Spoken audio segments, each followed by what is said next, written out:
On s'installe. Les petits coussins. On est bien.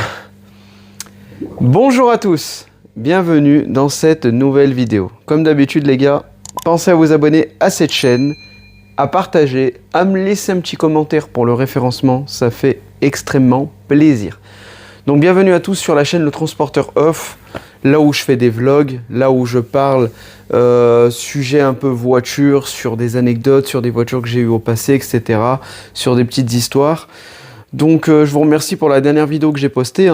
Je m'attendais à peine 100 vues, on a dépassé les 200 vues, c'est très bien pour une nouvelle chaîne. Et du coup, pour ceux qui ne l'auraient pas vu, je vous invite vivement à aller la voir. Donc en fait, je vous ai parlé de ma première voiture, enfin ma vraie sportive. Donc la 330D E46 en pack M2.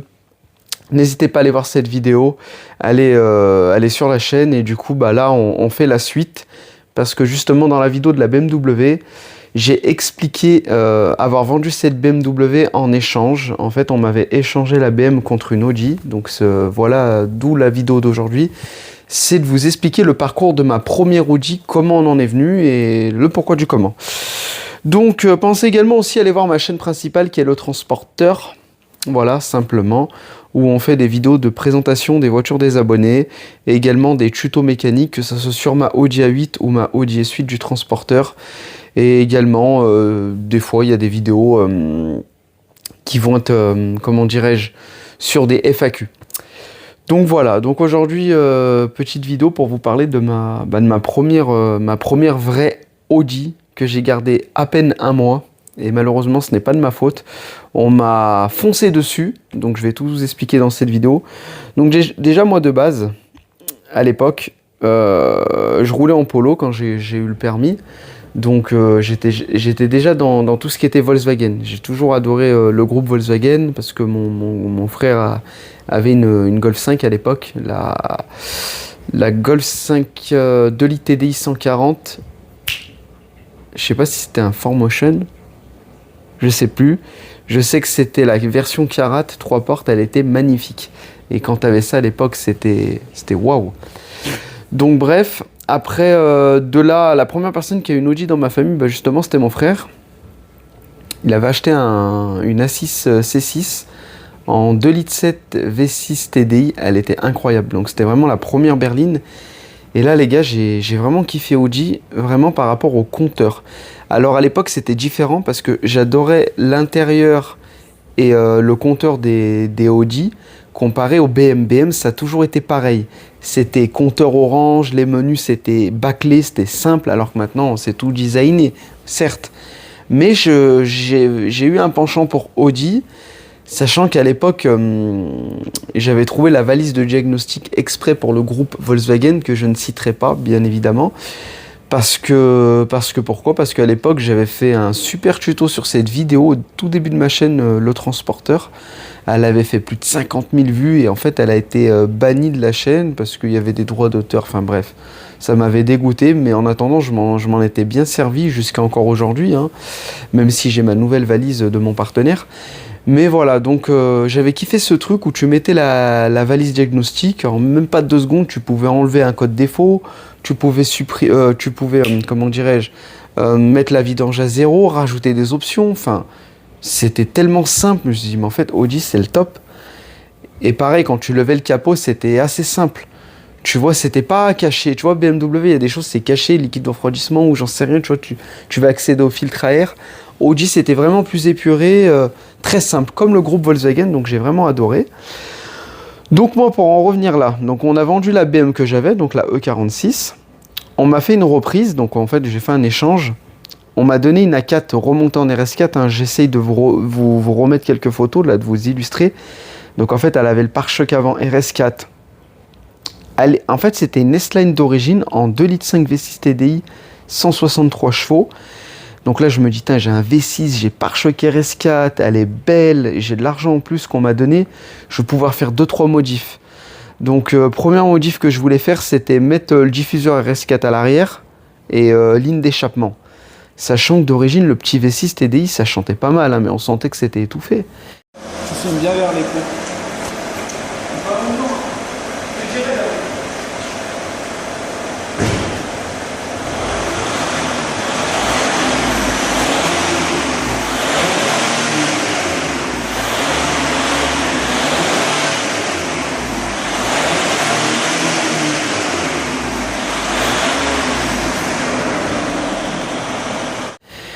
Donc, qu'est-ce qui s'est passé? Le seul frais que j'ai fait dessus avant qu'il y ait eu l'accident, vitre teintée.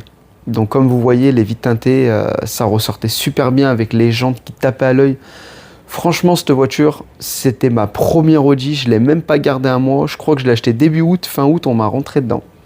Donc, pour vous expliquer ce qui s'est passé, je rentrais du travail, tranquillement, et j'arrive à une intersection.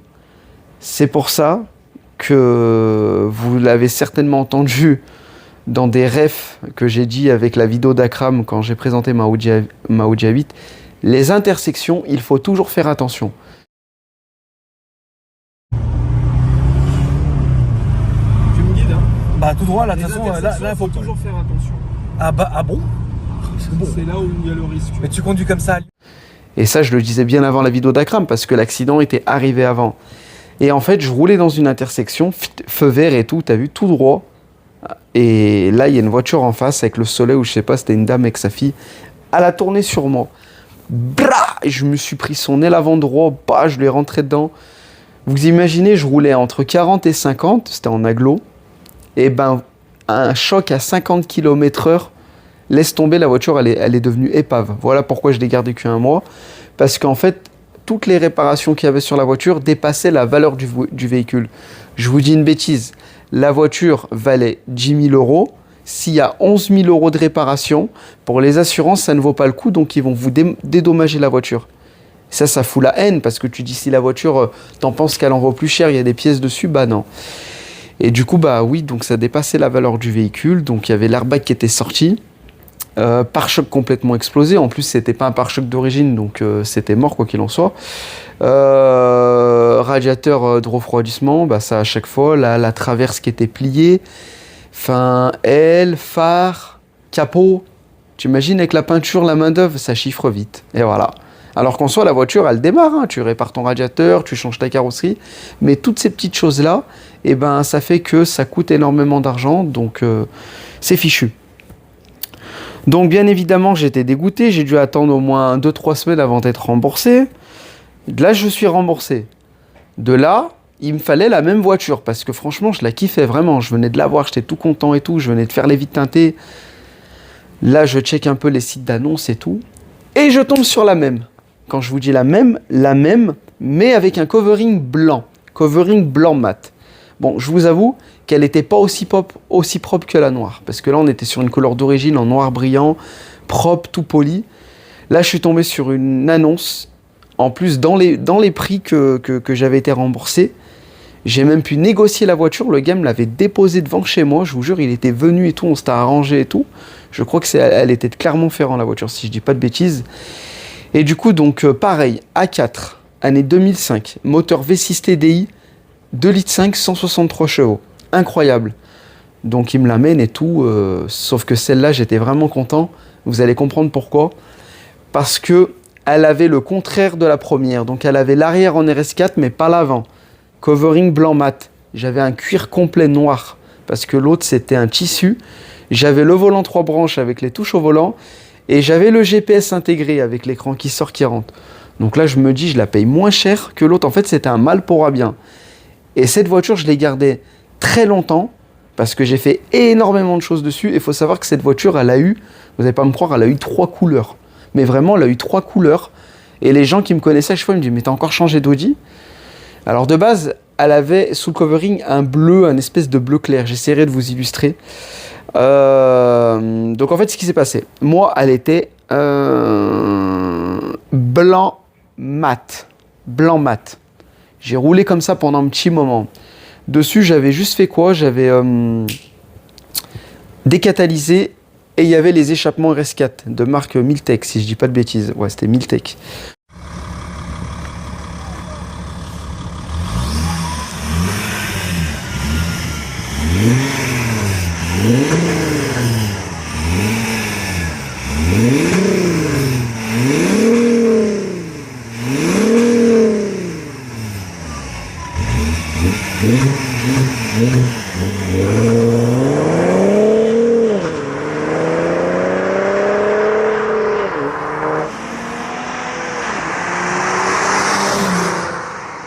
Le bruit, il était assez sympa avec le décata et le silencieux, Mais vous allez voir à la suite que, en gros, il me fallait plus de bruit. Là, j'ai fait un full tube. Mais à l'époque, c'était pas un full tube que j'avais fait.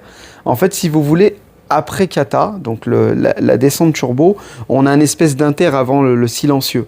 Donc moi, ce que j'ai fait, c'est qu'avant l'intermédiaire, donc après le décata, j'ai fait un trou et j'ai posé un Q-tout. À l'époque, on appelait ça un Q-tout, ce que vous voulez.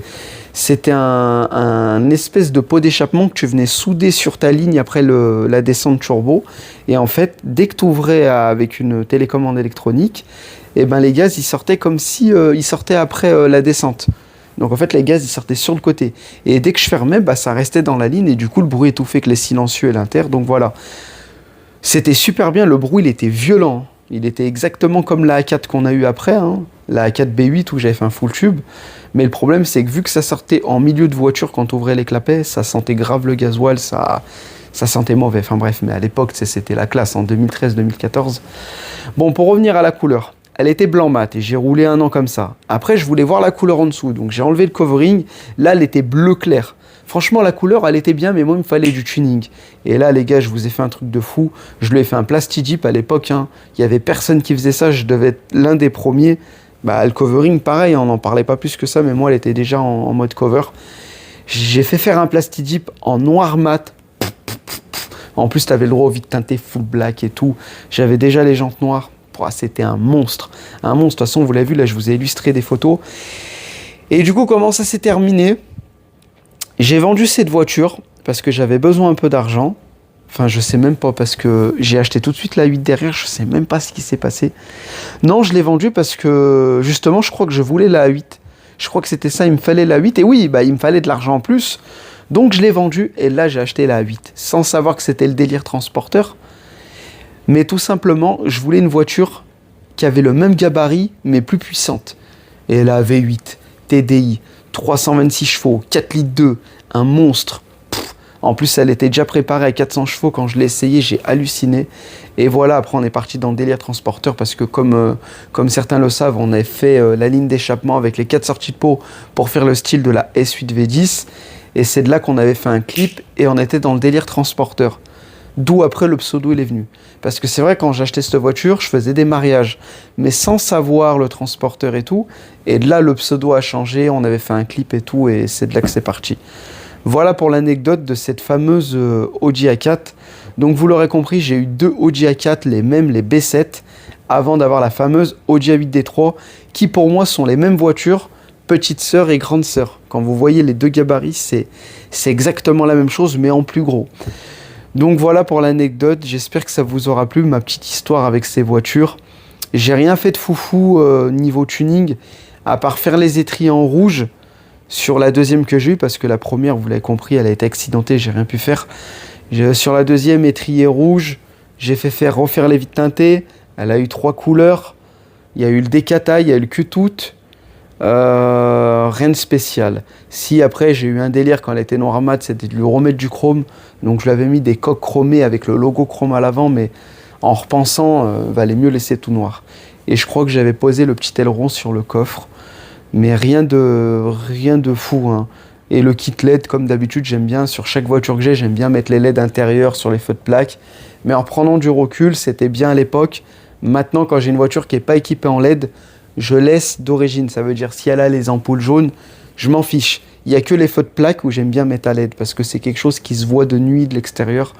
Donc il n'y a que ça que j'aime faire. Même les petites veilleuses dans les phares, maintenant, je préfère laisser les jaunes, pour éviter les codes défauts. Il y a juste les plaques, parce que je trouve ça fait bien, ça fait classe, mais voilà. En tout cas, les gars, merci d'avoir regardé cette vidéo. On va essayer de dépasser les 200 vues, parce que la première, j'avais dit 100 vues. On a atteint 200. Sur celle-là, j'espère qu'on va les atteindre. Peut-être qu'on va faire 300, 400. Mais tout doucement, c'est une toute petite chaîne qui va monter. Et ça me fait plaisir parce que je peux vous raconter des histoires, des anecdotes, vous faire mes vlogs sur cette chaîne.